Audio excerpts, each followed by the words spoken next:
telling me that you were going to have me on the podcast since before you're going, we're moving. Now, when I walked up your driveway, I go, how long you been here? You go, 3 years. And I'm like, this motherfucker's been ducking me for 3 years. All right. Now, what I realized was, Go ahead. As a grudge holder. Ooh, I love grudge holders. Yeah. As a grudge holder. I don't think you, first of all, if you've ever cast a movie, you know that you're just on the jury. I couldn't. I understand that. Okay. But can I just say this? Yeah. Just so we can get this out of the way, all right? I auditioned for your movie. You're directing it. What movie was it? It's called, what was it called? It's called The Goods with Jeremy Piven. Yeah, Don't worry about The it. Goods. Don't look for it. You can't find it. Yeah, Will Ferrell was producing it. Yeah, Will and Adam. And at that time in my career, I had nothing. Right. I was desperate. Right? So and that read in your audition. I know. That I know came across. I know. I'll tell you No, what. I don't. There it is. There it is. There she is. Yeah. So who's in this? Jeremy Piven. Jeremy Piven. Who's Ed the guy? Helms. Ed Helms. Ving Rhames. Ving Rhames. Catherine Hahn. Oh, wow. Yeah. Dave Koechner. All fucking. It's a very funny movie. What a- Like you will laugh a bunch during that. movie. What a great cast. Now listen, okay? Yes. You're right, because I was so nervous before the audition. You know when you have memories that you're like, if I didn't use that today, it was going to expire tomorrow. The idea of your audition is like getting ready to go. It was like packing up, leaving my brain. I know. But I'm going to tell you because, so I remember I worked really hard on it, right? And you know when you have Be real. Did you work really hard on for it? this one I did, Okay. right? Because I in my head I'm like I know the director. You know, We'd never met though. we hadn't. No. Oh. We'd never met. But you know I know why I felt that Right. because I worked with your brother. Yes. Right. Which is another thing I want to get into later. But the thing, Fucking cannot wait. so I remember I know his brother. His brother must have said wonderful things about me. Oh, yeah. Right. So right. That's how Hollywood works. That's how Hollywood Yeah, works, yeah. right? Yes. So I remember going in, and I remember during the audition, I'm like, it's not going well. Just in my head, I'm like, Now, what percent of auditions at some point do you think it's not going well? 90%? 75%. Okay, great. Yeah. So I should take it personally. Don't take it personally. Yeah. Sometimes I think it's going well, but it's not. And then when it's not going well, sometimes it's good. Anyway, in my head, that's not good. But in my head, I'm just like, you're doing fine. Just keep going, right? But then you stopped me during the audition, Okay. right? And you walked up to me, right? And I'm like, this is a good thing, Right. right? He's gonna say, because I had done an audition before where they had stopped me and they said, you got the part, kid. Great. Wow. Right. So I thought, because the Russo brothers did that, Anthony Russo, for Animal Practice. Halfway during the audition, he stopped. He called NBC and goes, I want this kid. That's what. While you were still in. While I was you were doing the like, audition. Excuse me, and he was like, I'm fighting. I want this kid. Shut the fuck up. It was a magical moment. But with you, I thought the same thing was going to happen. Right. Now I'm afraid what's going to happen. Yeah. And this is you literally what. No one understands a word you're saying. You slow it down.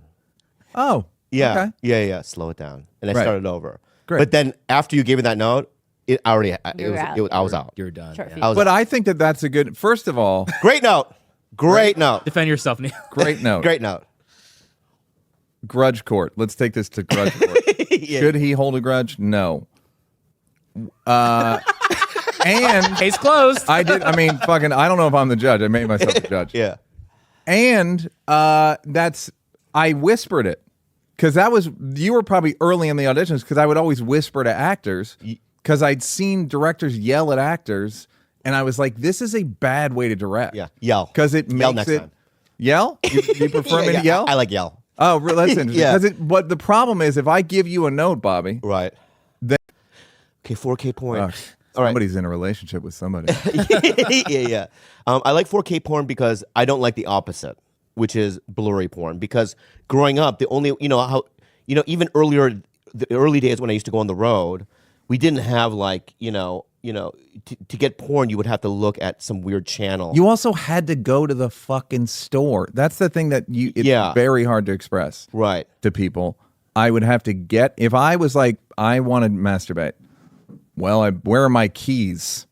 Then I'd have to get in my car. Yeah. I'd have to get in my car. I'd have to drive to the video store. I'd have to lurk, get it. And Did you ever do the booths? I never did the booth. I did. I'm a booth guy. I believe it. Yeah. Yeah. I was a booth guy. Trust me, no one's surprised. Yeah. I would put the quarters in. Wow. Yeah. The floors are sticky. I have a question Oh my God, babe. What the fuck? about 4K porn because I recently watched this one page. It's called My Sweet Apple, and it's a porn that I'm into. Are we endorsing porn right now? Go Well, ahead. not necessarily. Are they a but sponsor one of of the the show? Go girls ahead. on there, she clearly has like a big outpouching, a hemorrhoid. Outpouching. An outpouching. Is that like the medical term? That's usually for diverticulosis. Is Were you a nurse or outpouching. something? At some point, a long time ago. At some I point, was- yeah. So I was really into it. I was like, wow, she wasn't shy about it. The other girl was spreading her ass. She had a little like cherry on, just there. Are you into that? Is that what you want to see in 4K? When I see outpouch, I turn the fucking thing off. Oh. Yeah. I don't like any That's when kind you of, know it's when you hit the outpouch, you've gone too far. Yeah. Like giving direction. Yeah. I mean, the reason why I like it is because I don't like blurry porn, and I like to see if a woman's dirty or Yeah, okay, I get it. like if the fingernails are dirty. Oh, the fingernails. Got it. Not the vagina. Okay, yeah. Yeah. It's not looking for outpouching yeah. like a maniac. No, but if you look at a girl and she's like disheveled and dirty, and I don't like it. Okay. I mean, I like clean, when the woman is clean and all that kind of stuff. And I just want to see all that. Okay. Yeah. You know what was tough with VCR porn? When you'd rent it and then it would be queued up to something, so you could feel the last person coming. You know what I mean? Right. Like, He forgot to fuck. rewind it. Yeah, he didn't rewind it. Yeah, So now yeah. you're like living in his shadow. Like fuck. I never don't- thought of that. Immediately I thought it was so fucking awful. Yeah. So, but I used to buy all that shit. I used to buy, you know who Ed Powers is? I remember all those names, but I never knew the specific people. Like even Sasha Grey, like who got like the very popular ones. Yeah. I'd be like, I'd barely heard of them. Oh. Or at all. Like they sound like porn stars for the most part. Like back in the day, like 30 years ago, if I ran into Ed Powers, I would act as if it was like Thierry Henry or, you know what I Really? mean? Yeah, like it would be like, oh my God, I'm amongst, you know what I mean, a star. Royalty, yeah. Royalty, you know what I mean? Yeah. That's how drenched I was in it, But I don't like the word Drenched in Ed entrenched. Powers. I would have. it only lives in my mind, Okay. okay? So here it is. I love the blocking change. I feel like you represent, right, a segment of show business that makes me feel uncomfortable. What segment is that? It's kind of this elitist I believe this is probably in my mind, right? But because I know who you are, I know who, and you hang out with people that I don't think in my mind or in my heart really like me that much, or I'm not a part of their level of, of comedy, right? So I for some reason or another, and I put Judd Apatow maybe in that he's done our Yeah. podcast, I would never tell him that, Right. right? But in my mind, I have that feeling. I'm very comfortable with you, but out of that in my head, that elitist group, you're the one that I'm the most comfortable with. All the other ones I get really Totally agree. Yeah. And Yeah. let me say this. But do you feel I like you are part of the elitist group? Fuck no. And I'll tell you why. Why? Because I'm not.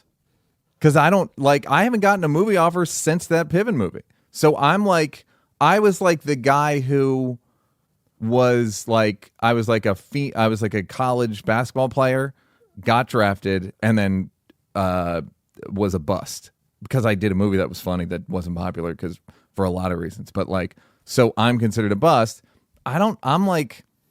So Judd, I never get the feeling that Judd's never asked me to do anything. You know what I mean? That's funny in my head. None of these people ask me. It's like, But I'll tell you why I feel Half that. of them don't follow I didn't me on feel this way Twitter. until I was in Montreal. right? Right. And I don't know why is this unhealthy? I just feel like You're this getting is it good. out. You're getting it I'm out. getting it out. I feel like this is right. What do you think? You'd never done Montreal, right? So the first time I did it was 3 years ago. Right. Yeah. Right. And I go, in my head, I'm like, I'll go to the Netflix party. Right. Right. And every time I'm at a Netflix event, I just feel so invisible. I really do. Yeah. And, for some reason in my mind and my heart, I'll just say it, I feel like Robbie doesn't like me. Okay. Okay. And, you guys were like drinking and hugging You know what I mean? And Yeah. like a real, you know what I mean, a bond there, Yeah. right? And I walked by, you said hi to me, he did not, right? And you said something, I'll see you around later or whatever. And I walked by, and already in my head, because you were with him, Right. and because I already have this, this thing in my head, Preconceived. yeah, preconceived, thing, right? I put you in that, and then like I'll look on Instagram and I'll see you with Mulaney and Right. Ali Wong and all these Right, people right. and do all these fancy things, right? And I feel like I've always been outside of the main group of things. You know what I mean? I'm kind of like cultish almost in a Right. weird way, but it's like, so that's why I feel that way. Am I that's wrong? Am I wrong? No. But here's like, Robbie feels like Robbie gets uncomfortable in those situations because he fucking feels awful deciding who gets booked and who doesn't. Right. So Yeah. he like difficult job. Yeah, it's like he's like, everyone hates me. Every comedian used to love me when I booked Montreal, Yeah. and now they all hate me. Yeah. Or like 90% of them hate me. And even the people that are on Netflix are mad that they don't make enough money. Because once Dave and Chris and Ellen and Seinfeld made $20 million, then everyone else that doesn't, it's like, well, where's my fucking money? Yeah. So there's like that problem for him. In terms of like elitism, Netflix passed on me a lot before I finally got. Three Mics had to be like, they saw it twice and passed. Then I did it in New York, and it was so like well reviewed and like esteemed that they were finally like, fine, here's bare minimum money. Wow. Right? Okay. So that's Netflix for Okay. you. Like the Mark Twain thing, the Dave's thing, the Mark Twain thing, they didn't want me on it. Oh. So like, I'm not the first call. I'm nobody's first call. Okay. So I have to like fight. I literally was like, they go, will you write it? I go, I'm not going to write a tribute to, no. It was like, if you want me to be involved, I'll be on the thing. Yeah. And then I did it, and they were like, you were the best. I'm like, yeah. Like, why wouldn't I be, if we're doing a tribute to, no one knows him better than me. Like, Yeah. why wouldn't I? And I tried. Do you know what I mean? So like they have, like Gerard is a great example. Exactly, right? Yeah. They get certain privileges that I'm not, I don't have that availability. I Yeah. don't have that option, you know what I mean? Yeah. And I've sort of had to go, I feel like, around the system. And I feel like a lot of my success has a lot to do with, I am a funny guy, but has a lot to do with just longevity and not quitting, you know? Yes, and it's like when you were before podcasts hit, and you were sort of like in the woods, Yeah. trying to figure out like auditioning and on the road and whatever, and like Nate Bargatze and Theo and the like Southern guys would be like, there was a Southern bias against them, and then it's like the minute an audience can get a direct shot at you guys, they're fucking right there. Yeah. So that's over. But I know the hangover of this judgment is still very real. Like, Thank you. I'm 1,000,000% with you. And also, you and I might be extra sensitive to it just by being grudgy babies. Grudgy He's a baby. grudgy baby. Yeah, we're grudgy Yeah. babies. Babies. Yeah. But and also we enter every room and are looking for threats and looking for like, all right, what's the hierarchy here? And Because in growing up, right, it was always like that. I couldn't enter a room as a kid until analyzing if I'm safe. Yeah, of course. Because I never knew where my dad was going to be. Risk And assessment. What? Everything is a risk it's a assessment. risk assessment, and Yeah. I've carried that into my life and even into this business.